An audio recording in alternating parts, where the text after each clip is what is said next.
Una sa lahat, kapag may alak, may balak. Grupo ng mga LGBT member kasama ang isang babae, pinupunti raw ang mga pornero sa bar sa Cebu. Lalasingin at saka nanakawan. Ang buong detalye kung ganyan, abangan. Magandang gabi, Pilipinas. Sa Frontline tonight. VP Sara Duterte at Yusek Claire Castro nagpapatutsadahan na naman. Kasi hindi naman nagtatrabaho yung buong administrasyon lalong-lalo na ang Pangulo. Ang Vice Presidente nandoon po sa ibang bansa at nagbabakasyon. Dahil hindi nga siya marunong gumamit ng computer. So mukhang hindi siya marunong mag-research kung ano ba ang nangyayari sa kasalukuyan. Uganting si Zaldico nagtatago raw sa malapalasyong mansyon niya sa France na nagkakahalaga ng 14 billion pesos. Franco Mabanta magwi-weekend sa kulungan dahil bigong makapagpiyansa. May bagyo ngayong weekend. Ang mga lugar na uulanin, alamin. Frontline News Abroad, dalagitang turista sa China, patay ng mapigtas ang tali na sa sinakyan niyang waterfall swing. At Willie Revillame, sinagot ang issue na bawal daw siyang tignan ng mga intern sa kanyang programa. Sira ulo tong batang to Gusto mong sumikat Pati ako gagamitin nyo.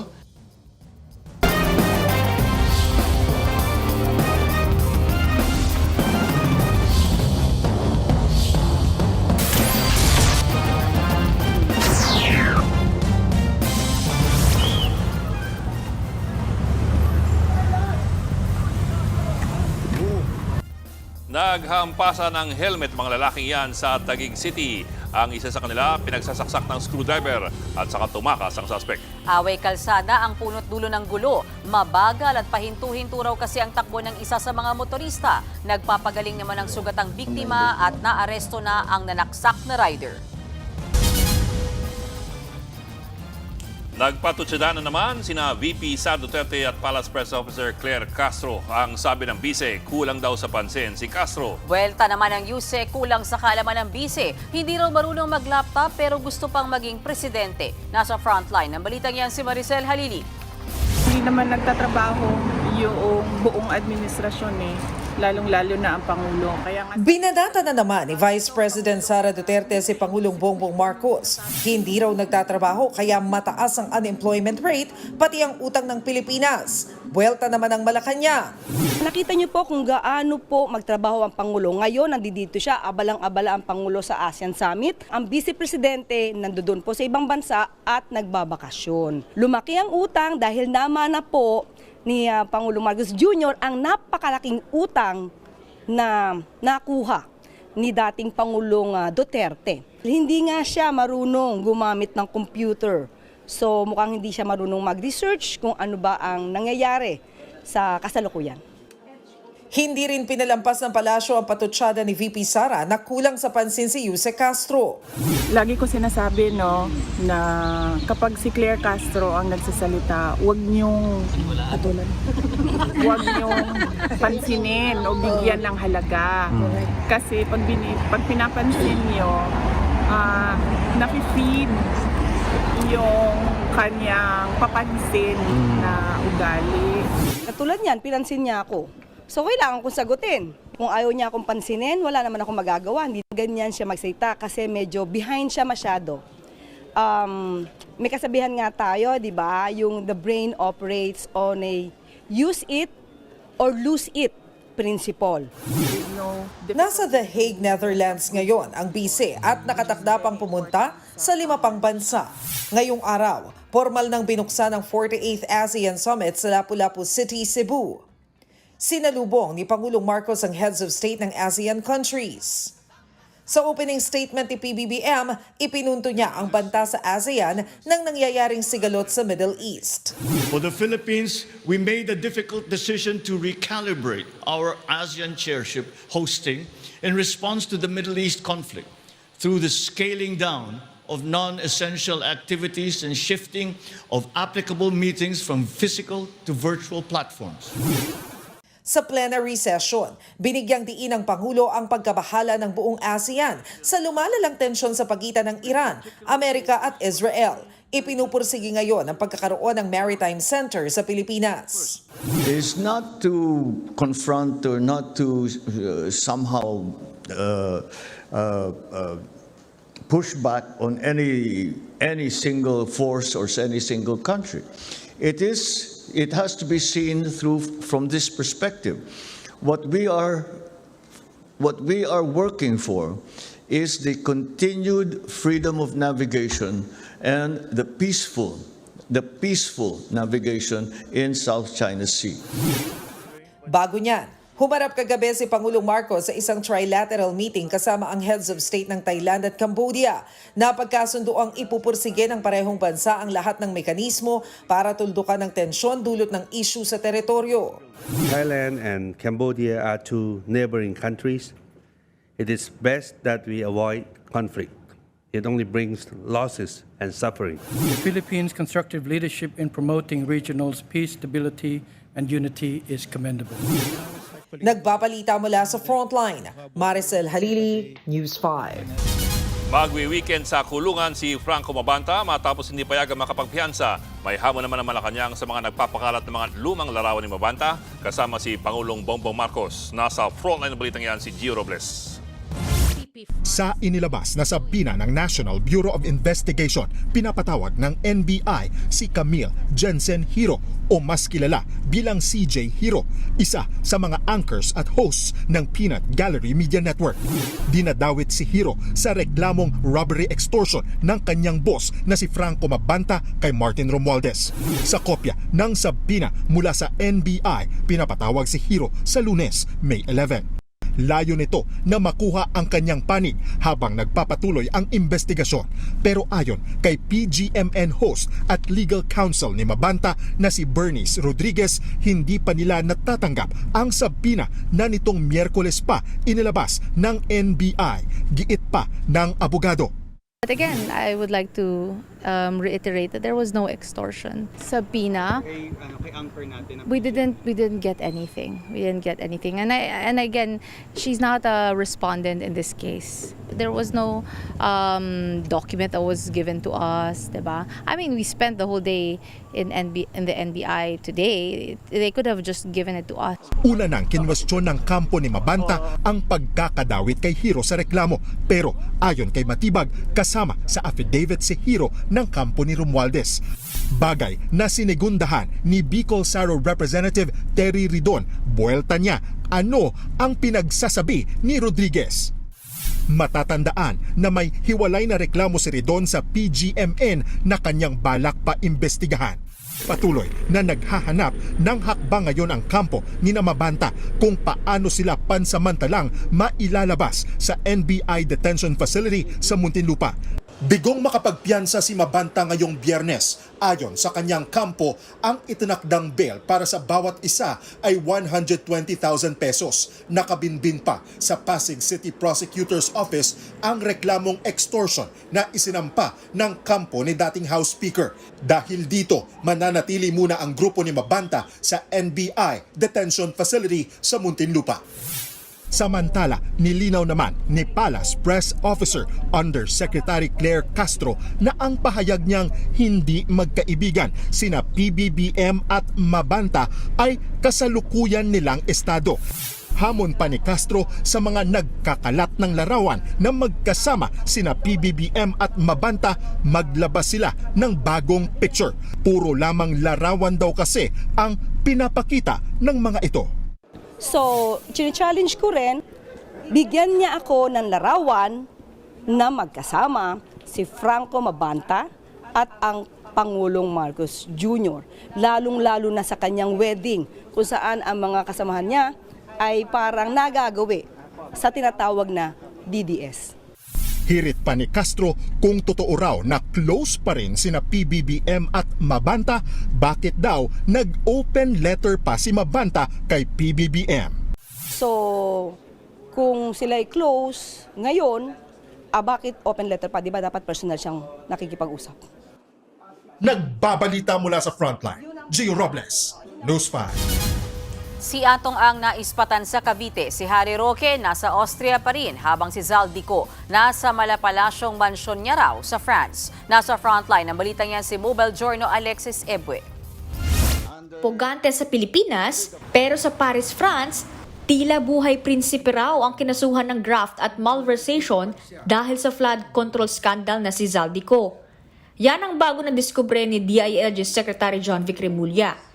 Dito sa sosyal na Champs-Élysées Avenue sa France, meron daw bahay sa Zaldico, malapalasyo, 10 ang bedroom at ang presyo. Probably worth maybe $200 million, euros, yung isang bahay na ganun. Doon siya ngayon, nag-stay. Doon siya ngayon, Pero ayon sa abogado ni Ko na si Atty. Roy Rondain, walang 10-bedroom unit na pag-aari si Ko sa Paris. Sa kabila niyan, kumpiyansa si Remulla na mauunang mapawi ang dating kongresista bago pa man maaprubahan ang napabalitang asylum request ni Ko. Umaasa rin daw sila sa red notice request mula sa Interpol. Kung pwede lang lumuhod na ako sa harap ng Interpol para makuha yung gagawin ko eh.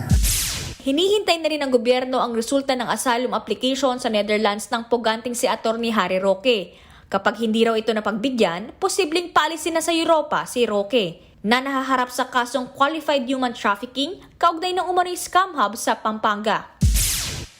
Nito namang Abril, namataan daw ng DILG ang most wanted sa missing sa Bungero case na si Atong sa isang bahay sa Cavite. Pero nakatakas daw agad si Ang. 2 araw lang daw ang namalagi sa isang lugar si Ang at pagkatapos ay lilipat na naman. Nagbabalita mula sa Frontline Mobile Journal Alexis Ebue, News 5. Nakapagpiyansa ang dating broadcaster na si Jay Sonsa para po sa kasong cyber libel. Ayon sa kampo ni Sonsa, inaprubahan ng Pasay Regional Trial Court ang kanilang petition for bail. Kasama si Sonsa sa nakapagpiyansa ang kapwa-akusadong si Eric Celis. Pansamantala sila nakalaya habang iniintay ang proseso ng kanilang kaso na may kaugnayan sa umunay pagpapakalat ng maling impormasyon sa kalusugan ni Pangulong Bongbong Marcos. Kami po nagpapasalamat unang-una na sa Panginoon. Mabuhay po ang pagsusulong ng tamang proseso ng batas. Tuloy po kami sa paglaban sa katotohanan at karapatan ng mga mamamayan sa malayang paghahayag. Naibalik na sa PhilHealth ang 60 billion pesos sa sobrang pondo na una nilang inirimit sa National Treasury. Alinsunod dito sa direktiba ni Pangulong Bongbong Marcos matapos magdesisyon ang Korte Suprema tungkol dito noong Disyembre. Ang pondong yan gagamitin daw ng PhilHealth sa pagpapalawak at pagpapatuloy ng mga benepisyo kabilang ng expanded maternity benefits. Una nang inanunsyo ni Pangulong Marcos ang dagdag benepisyo para sa mga buntis.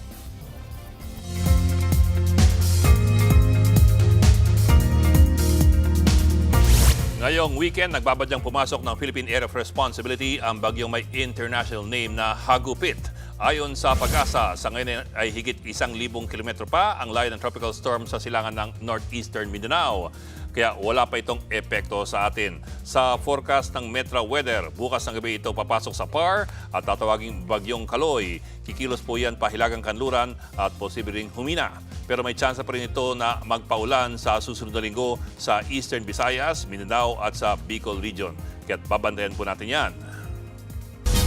Naka-red alert ngayon ang mga lokal na pamahalaan sa Albay dahil sa posibleng epekto ng bagyong papasok ngayong weekend. Pinangambahang magdulot ito ng lahar sakaling umulan sa Bicol Region. Hindi naman maiwasang mangamba ng mga residente lalo na ang may mga pananim at alagang hayop na malapit sa bulkan. Sa tala ng mga otoridad, aabot sa 50 milyong cubic meters ng abo at bato ang tumabon sa labas ng Miisi Gully ng Bulkang Mayon. Katumbas ito ng 20,000 Olympic-sized swimming pool na puno ng lahar. Samantala, muling nagbuga ng makapal na abo ang Bulkang Mayon pasado 2:00 ng hapon kanina. Imbis na sa bunganga ng bulkan, lumabas ang abo sa bandang ibaba nito. Ayon sa PHIVOLCS, manipis lang ang abo at mabilis ding nawala. Nasa alert level 3 pa rin ngayon ang Mayon.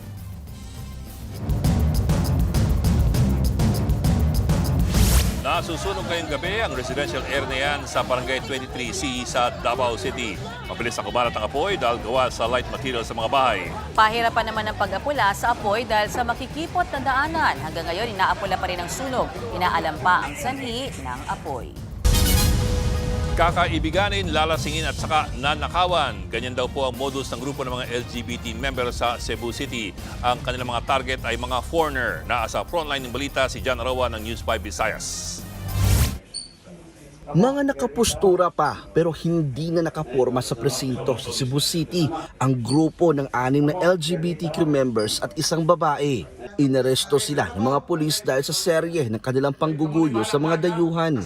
Ang modus nila, makikijam at magiging super friendly sa mga bibiktimahing foreigners sa bar.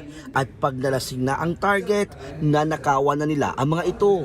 Mostly sa mga biktima nila ay yung mga foreigners, yung mga hindi galing dito sa Cebu City, lapitan nila tapos doon na nila kukunan na nila ng cellphone, other mga wallet, bag, and other belongings. Group effort ito. Sabi nating syndicated ang grupong ito.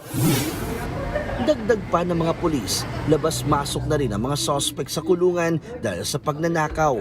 Ang mga suspect, aminado sa kanilang mga nagawa. Nagdala lang daw sila ng kanilang pangangailangan. Ayaw may pasaylo ninyo kay tawra sad may nga nanginahanglan. Ug wala may lain madulan kanang pangitang pamaagi kung asa may makakitag kung asa mong pamilya. Ako na sa bilang sa ligang sa mama niya. Ako mangod na pa di ko ng depression niya. Ikaw na lang kung mama mo kabawaan ni ba pasaylo alam mo karon dili na lagi mag-usab sila. Naaresto ang grupo sa gitna ng paghihigpit sa seguridad sa Cebu dahil sa isinasagawang ASEAN Summit. Iniimbestigahan ngayon ng mga pulis kung may iba pa silang kasabwat. Nananawagan din ng otoridad sa mga nabiktima ng mga suspect na maghain ng kaso. Kasabay niyan, pinag-iingat din nila ang publiko sa ganitong modus. Nagbabalita mula sa frontline, Jan Arua, News 5, Visayas! Abante sa next round ng Italian Open ang Pinay tennis ace na si Alex Yala. Sa umpisa ng laban nila ng world number 33 na si Wang Xinyu na 0-3 pa si Alex. Pero bumawi ang Pinay tennis sensation hanggang sa tinambakan niya si Wang at sinelyuhan ang 6-4 at 6-3 straight sets win. Sunod na kakalabanin ni Alex sa round of 32 ang mananalo sa match ni na world number 2 Elena Rybakina ng Kazakhstan at Maria Sakkari ng Greece.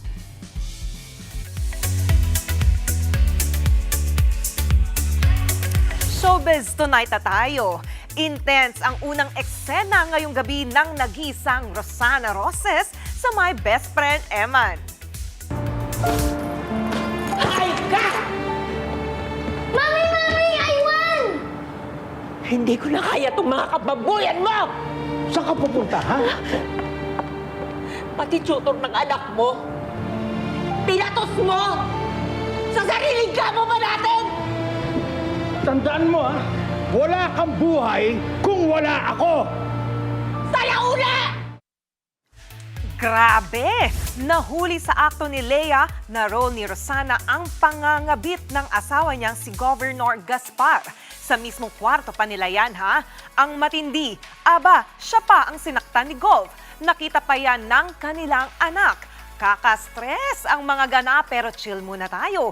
Mapapakinggan na sa Spotify, Apple Music at YouTube Music ang My Best Friend Eman official soundtrack na Jesus ng Aking Buhay. Subaybayan ang My Best Friend Eman 8:45 PM sa Todo Max Primetime 5 dito lang sa TV5. From Waka Waka to Die Die. After 16 years, nagbabalik as a World Cup anthem singer ang Queen of Latina Music na si Shakira.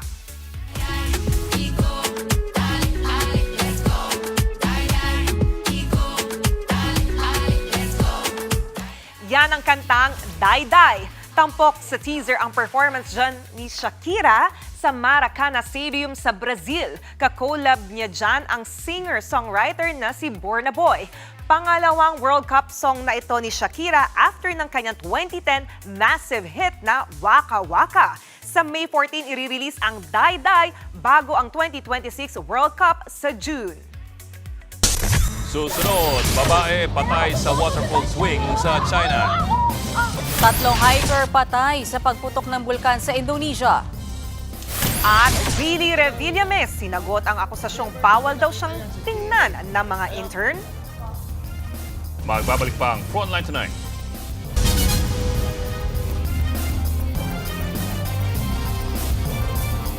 Mga kapatid, Ed Lingaw po, maging maalam at may pakialam sa mga napapanahong balita sa ating bansa.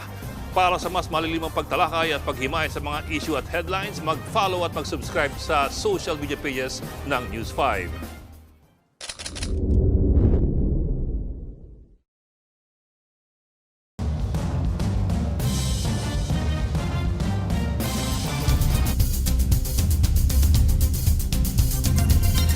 Nasawi ang 16 na taong gulang na babae sa China matapos mapigtas ang tali sa sinakyan niyang waterfall swing. Sinabihan daw ng biktima ang staff na hindi maayos ang kanyang safety harness pero hindi raw siya pinansin. Pagdating sa bangin, dito na napigtas ang tali at saka siya nahulog sa lalim na higit 6 na raang talampakan. Dinala sa ospital ang dalagita pero namatay rin. Sa inisyal ng investigasyon, may nakitang human error at paglabag sa mga safety protocols. Sinuspinde ang operasyon ng Adventure Park. 3 hikers naman ang nasawi sa pagputok ng bulkan sa Indonesia. Ayon sa mga otoridad, 20 hiker ang nagpunta sa Mount Dukono. Natrap silang lahat nang biglang pumutok ang bulkan. Nailigtas naman ang 17 hiker na agad dinala sa ospital dahil nagtamo sila ng mga sugat sa katawan. Hindi pa nakukuha ang bangkay ng 3 biktima dahil patuloy ang pag-alboroto ng bulkan.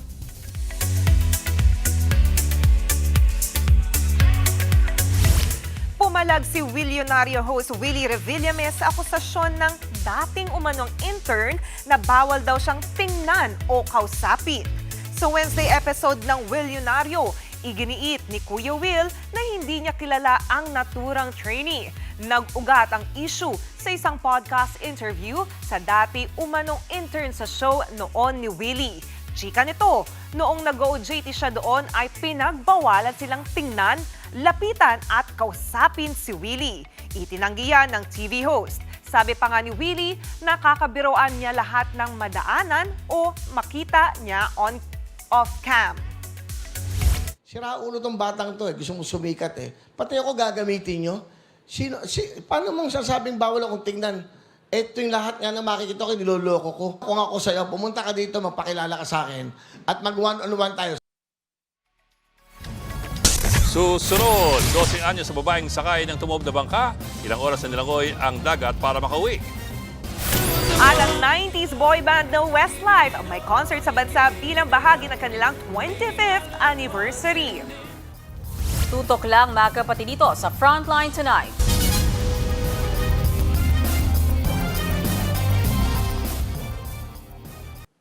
Mga kapatid, Mean Los Baños po, huwag magpahuli sa mga balita at impormasyong dapat ninyong malaman. Para sa mas malawak na balitaan at diskusyon, mag-follow at mag-subscribe na sa social media pages ng News 5.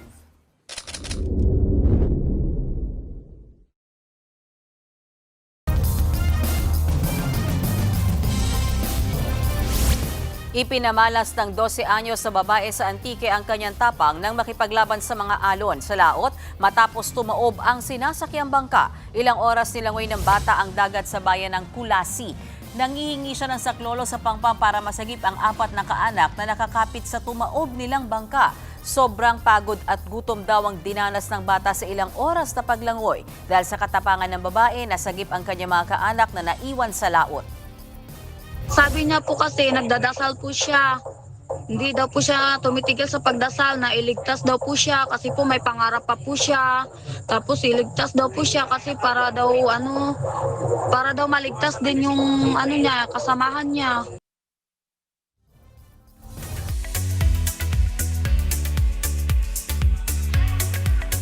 Sa mga batang 90s, ready na bang kiligin muli? Magbabalik sa bansa ang boy band na Westlife para sa kanilang Manila leg ng kanilang world tour. Gaganapin ang kanilang concert sa SM Mall of Asia Arena sa January 20 next year. Bahagi ito ng celebration ng kanilang 25th anniversary. Sa May 15 na magsisimula ang ticket sale. Bagamat hindi pa confirmed kung makakasama ang member na si Mark Fihili, halos 2 taon siyang hindi naging active dahil sa health reasons. Last 2023 nang huling mag-concert sa bansa ang Westlife. Nakilala sila sa hit songs na Flying Without Wings at Swear It Again. And that wraps our Friday Chicas. Ako po si Johnny Alipon. Happy weekend mga kapatid!